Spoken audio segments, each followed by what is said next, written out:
Halo, selamat pagi semuanya. Jumpa lagi dengan saya di mata kuliah dasar pemrograman pada pertemuan 4 kali ini. Nah, di sini saya akan mengajarkan beberapa analisa kondisi dan seterusnya. Oke, kita simak saja di slide berikutnya, yaitu tentang review materi dulu. Review materi di pertemuan 3 kemarin, kita sudah paham tentang pemrosesan sekuensial ya, atau terstruktur atau terurut ya. Kemudian juga yang kedua adalah dapat membuat algoritma untuk pemrosesan sekuensial. Ketiga, sudah mengenal berbagai operator pemrograman, penjumlahan, pengurangan, perkalian, dan seterusnya. Kemudian juga yang terakhir adalah dapat membuat operasi dan ekspresi pemrograman. Oke, semuanya sepertinya sudah paham ya. Oke, lanjut ke pertemuan 4. Pada capaian pertemuan 4 kali ini antara lain adalah mahasiswa mampu menerapkan input ataupun masukan pada program yang dituliskan dengan notasi algoritmik maupun bahasa pemrograman. Kemudian poin kedua adalah mahasiswa mampu menggunakan input tersebut dalam proses pengolahan sesuatu dalam sebuah penyelesaian algoritmik. Kemudian poin terakhir adalah capaian pembelajaran adalah mahasiswa mampu menjelaskan dan menerapkan analisa tunggal, kondisi tunggal pada notasi algoritmik ataupun bahasa pemrograman. Nah, ini sudah mulai masuk materi baru, karena kemarin kita cuma operasi-operasi saja, kita sudah masuk ke materi kondisi atau if. Nah, sebelum masuk ke kondisi atau if, kita akan memahami dulu apa itu input, apa itu output, dan seterusnya nanti akan kita pelajari. Output menampilkan nilai ke dalam piranti, keluaran atau layar pada konsol. Kemudian keyword yang dikenali pada Python, kita sebutnya dengan menggunakan print. Contoh, di bawah adalah X sama dengan 1. Ketika kita print X, itu maksudnya adalah nilai X yaitu 1. Kemudian, bawahnya lagi adalah X underscore str, sama dengan strx. Itu artinya apa sih? Mengubah atau casting dari integer ke string. Berarti mengubah tipe data dari yang awalnya adalah integer ke dalam sebuah string, ke tipe data string. Maka kita tinggal cetak print my favorite number is misalkan x, koma, ada petik, kemudian isinya titik, petik lagi, koma, x sama dengan x. Nah, dan seterusnya. Itu hanya mencetak nilai x sebagai integer, kemudian yang bawah nilai x sebagai string. Sedangkan input mendapatkan suatu nilai yang dimasukkan pengguna. Keywordnya kita menggunakan input dalam notasi algoritmik, kemudian penggunaan akan mengetikkan sesuatu yang kemudian menekan enter. Mungkin kemarin sudah pernah coba-coba ya menggunakan input. Kemudian tekan enter, setelah itu baris yang diketikkan pengguna akan dianggap sebagai string. Ingat, pertama kali kita menginputkan sesuatu, itu akan menjadi inputan dalam sebuah string. Berarti tipe datanya pasti string. Nah, caranya berarti mengikat atau bind atau assign suatu nilai yang dihasilkan dari input ke dalam sebuah variabel. Contoh, text input. Text sama dengan input tuliskan apapun. Kemudian print text. Berarti baris pertama tadi, teks sama dengan input tulisan apapun. Nanti setelah ini, mau dalam bentuk tulisan angka, huruf, simbol, dan seterusnya, itu masuk ke dalam variabel teks dengan tipe datanya adalah string. Maka kita cetak print text. Berarti nanti mengoutputkan teks sebagai nilai dari string. Oke. Kita akan mengkonversikan hasil inputannya. Di Python, input akan selalu memberikan nilai dalam sebuah string. Berarti ketika inputan dalam bentuk apapun, tipe datanya pasti string. Kemudian contoh, n sama dengan input nilai titik 2 petik tutup. Kemudian print 3 bintang n. Nah, di sini pasti bertanya, maksudnya apa sih? 3 dikali dengan n. Ya, kalau n-nya itu angka pun tetap tidak bisa, karena misalkan saya input nilai n sama dengan 10 misalkan. Maka 10 tadi itu nilainya tetap nilai dari sebuah string. Sedangkan string tidak bisa diproses. Yang bisa diproses adalah sebuah tipe data integer. Nah, kemudian harus melakukan konversi dulu atau casting. Mengubah tipe data string tadi ke dalam tipe data yang diinginkan. Misalkan kalau kita ingin menghitung sebuah perhitungan aritmetik atau perhitungan matematika, kita membutuhkan sebuah tipe data integer atau int. Maka kita membuat variabel angka sama dengan int, nah berarti tipe datanya integer dulu, baru inputannya apa. Baru kemudian kurung buka input, nah kemudian baru masukkan inputkan angka dan seterusnya. Nah, itu merupakan sebuah tipe data integer. Nah, maka ketika kita print 3 kali angka, pasti akan muncul. Oke, lanjut. Contoh penulisan input serta outputnya. Sebelah kiri, ini adalah notasi algoritmik. Judulnya adalah program dengan notasi algoritmik untuk menghitung luas lingkaran. Nah, di sini misalkan Pi diketahui atau diinisialisasi 3.14. Kemudian R sama dengan 0 atau diinisialisasi sebagai nilainya 0. Kemudian inputkan nilai R. Kemudian L itu rumusnya adalah didapat dengan Pi dikali R dikali R. Kemudian kita outputkan L-nya berapa atau luasnya berapa. Nah, di sebelah kanan, di baris sebelah kanan ini, atau di kolom sebelah kanan ini, itu adalah program dengan notasi yang kita ubah menjadi tool Python. Judulnya adalah program dengan notasi Python untuk menghitung luas lingkaran.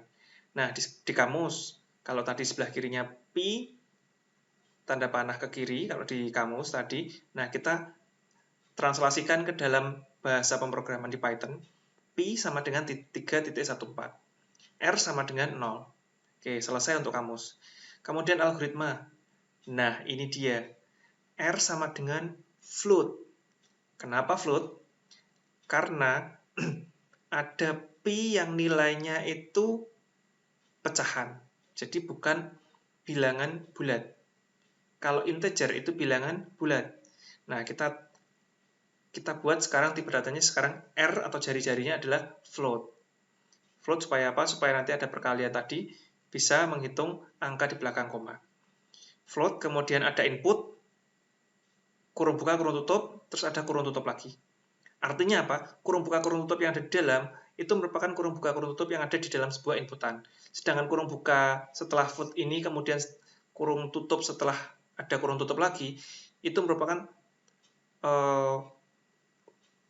gabungan dari yang float ini tadi. Oke, sampai sini bisa dipahami.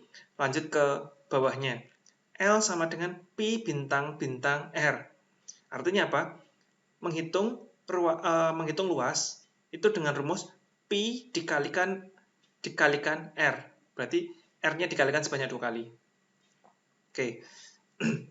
Kemudian setelah itu print L. Berarti kita tinggal cetak luasnya atau L-nya itu berapa. Oke, sampai di sini bisa dipahami ya untuk penulisan input-output. Nah, sekarang masuk ke analisa atau kondisi. Apa itu analisa atau kondisi? Analisa atau kondisi memungkinkan untuk membuat sebuah teks algoritma yang sama tetapi menghasilkan eksekusi yang berbeda-beda. Analisa kasus, kemudian aliran kendali, percabangan, branching, itu salah satunya. Terdiri dari, nah di dalam kondisi ini terdiri dari kondisi dan aksi. Kondisi itu adalah ekspresi yang bernilai benar atau bernilai salah. Kemudian aksi itu instruksi yang akan dilakukan jika kondisi tersebut dipasangkan memenuhi. Dapat berupa ekspresi atau dapat berupa perintah dasar lainnya. Oke, mungkin masih bingung ya kondisi itu seperti apa, aksi itu seperti apa, kita akan pelajari slide berikutnya.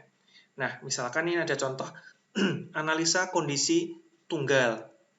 Analisa kondisi tunggal itu apa? Misalkan seperti ini. Pengecekan terhadap suatu kondisi yang memenuhi syarat. Jika benar, maka melakukan aksi.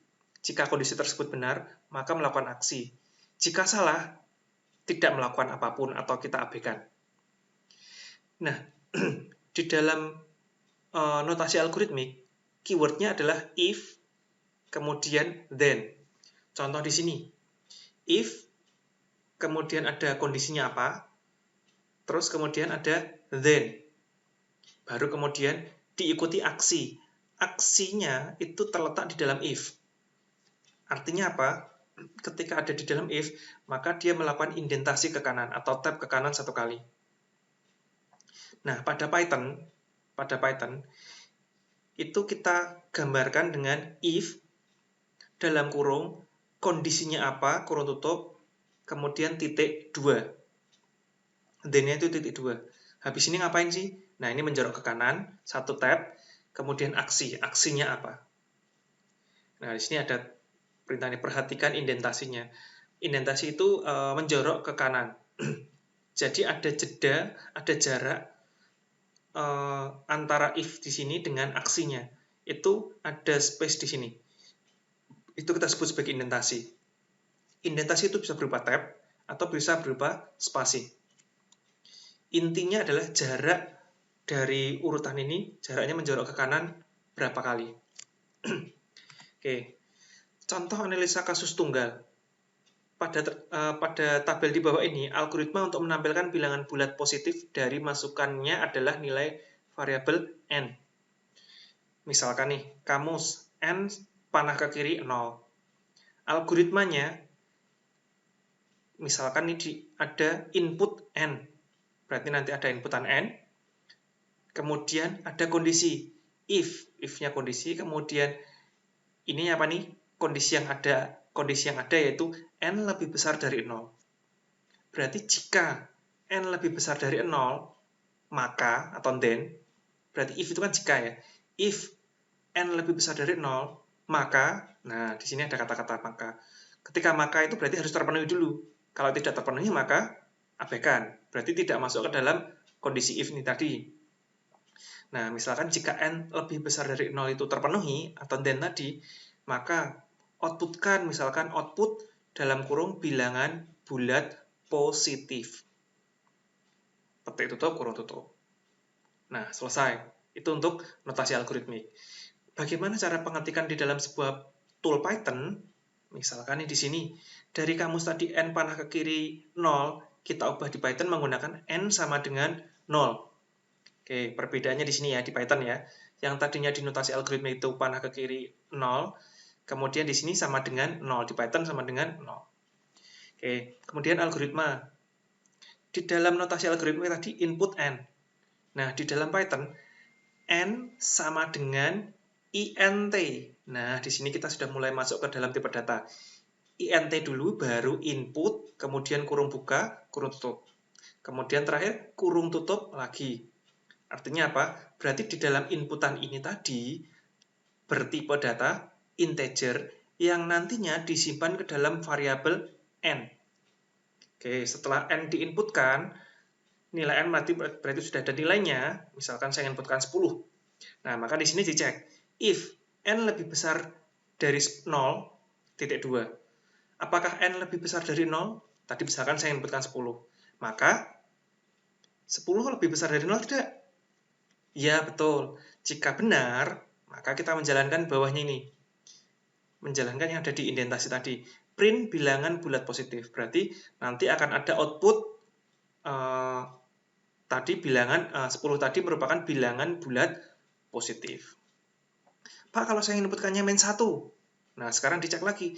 If n lebih besar dari 0, apakah -1 lebih besar dari 0? Tidak. Berarti ngapain? Ya sudah, tidak masuk ke dalam if, maka dia lanjut ke baris berikutnya. Tidak masuk dalam indentasinya di dalam if, maka masuk ke baris berikutnya. Baris berikutnya ngapain? Tidak ada baris berikutnya. Ya sudah, berarti berhenti atau abaikan. Oke. Di sini akan kita pelajari tentang indentasi lebih dalam. Di Python, sangat diperhatikan sekali tentang indentasi. Bagaimana sih cara menunjukkan blok setiap kode yang dibuat? Contoh di sini, X sama dengan float input, masukkan angka pertama. Y sama dengan float input, masukkan angka kedua. Nah, di sini ada kondisi nih. If dalam kurung X sama dengan Y, kurung tutup titik 2. Nah, ini yang dinamakan indentasi. Berarti jika kondisi ini terpenuhi, maka akan menjalankan aksi. Nah, aksinya itu terletak di dalam kondisi. Oleh karena itu, ketika terletak di dalam sebuah kondisi, maka kita buat indentasi ke kanan, atau tab satu kali ke kanan, misalkan. Yaitu misalkan print dalam kurung petik nilai X sama dengan nilai Y, petik tutup, kurung tutup. Oke, indentasi itu seperti ini. Pak, apa yang terjadi jika printnya tadi ditaruh di bawah huruf I tadi di dalam if tadi, maka itu terhitung baris berikutnya. Maksudnya gimana Pak? Baris berikutnya. Maksudnya adalah berarti dia print tadi tidak termasuk dalam if atau kondisi tadi. Jadi dia berjalan di baris berikutnya. Oke, nanti boleh dicoba-coba latihannya. Terus deskripsi dari indentasi tadi, indentasi atau satu tab, indentasi setelah pernyataan if. Dalam kurung itu sesudah titik 2. Indentasi sama untuk menyatakan scope dari blok kode, di mana baris-baris blok kode tersebut terpengaruh oleh if. Kemudian, pengurangan indentasi kembali ke level pernyataan if untuk menunjukkan akhir dari blok if. Baris kosong dianggap tidak ada atau tidak diproses. Artinya adalah tidak berefek ke indentasi tadi. Komentar di baris tersebut juga tidak diproses walaupun ada dalam sebuah indentasi. Oke, contoh analisa kondisi tunggal. Nah, kalau kita menggunakan flowchart, ini ada input X misalkan. Inputan X, kemudian ada sebuah kondisi. Apakah X sama dengan 0, tadi yang ada di if tadi, if X sama dengan 0, jika iya, maka geser ke kanan, di sini ya. Jika iya, maka geser ke kanan, atau yes, geser ke kanan. Jika iya, ngapain sih? Jika iya, berarti output positif. Terus, selesai, output finish. Nah, Pak, jika tidak? Jika X lebih besar dari 0, jika tidak lebih besar dari 0, gimana, Pak? Misalkan 0, atau min 1, min 2, dan seterusnya, sampai min ke 100, 1000, dan seterusnya itu, apa yang terjadi? Berarti kan no ya, atau bukan termasuk dalam kondisi if tadi. No, maka langsung output finish, atau artinya adalah selesai. Nah, maka di sini kita buat indentasi, coba perhatikan indentasi di sebelah kanan ini. Program X sama dengan integer input, kurung buka kurung tutup, kemudian if X lebih besar dari 0, then print positif. Nah, di bawah ini ada print lagi finish, letaknya adalah di bawah huruf if. Di bawah i-nya ini di sini nih, perhatikan. Berarti dia tidak mengalami indentasi. Artinya apa? Setelah if ini selesai terproses, maka menjalankan baris berikutnya yaitu print finish. Seperti itu. Contoh, kalau saya menginputkan nilai X-nya itu 10, maka print-nya sebanyak 2 kali, yaitu output print-nya adalah positif sama print finish. Tapi kalau saya ngisikan nilai X-nya adalah 0, maka yang tercetak hanya finish, karena print tidak termasuk print positif tidak termasuk di dalam sebuah kondisi tadi. Oke, sampai sini bisa dipahami ya. Oke, yang belum paham nanti bisa ditanyakan lagi. Oke, di sini referensinya kita masih menggunakan referensi yang sama, Introduction to Computer Science and Programming in Python, MIT. Kemudian ada Gutak John tentang Introduction to Computational and Programming using Python with Application to Understanding Data Second Edition. Sama, yang terakhir adalah Lim Ingriani dari Diktat Pemrograman Prosedural Informatika ITB. Oke. Ini referensi dari 3 materi yang pernah kita ajarkan atau kita pelajari bersama-sama. Oke, cukup dari saya. Sekian, terima kasih. Apabila ada kesalahan, saya mohon maaf. Wabillahi taufiq wal hidayah. Wassalamualaikum warahmatullahi wabarakatuh.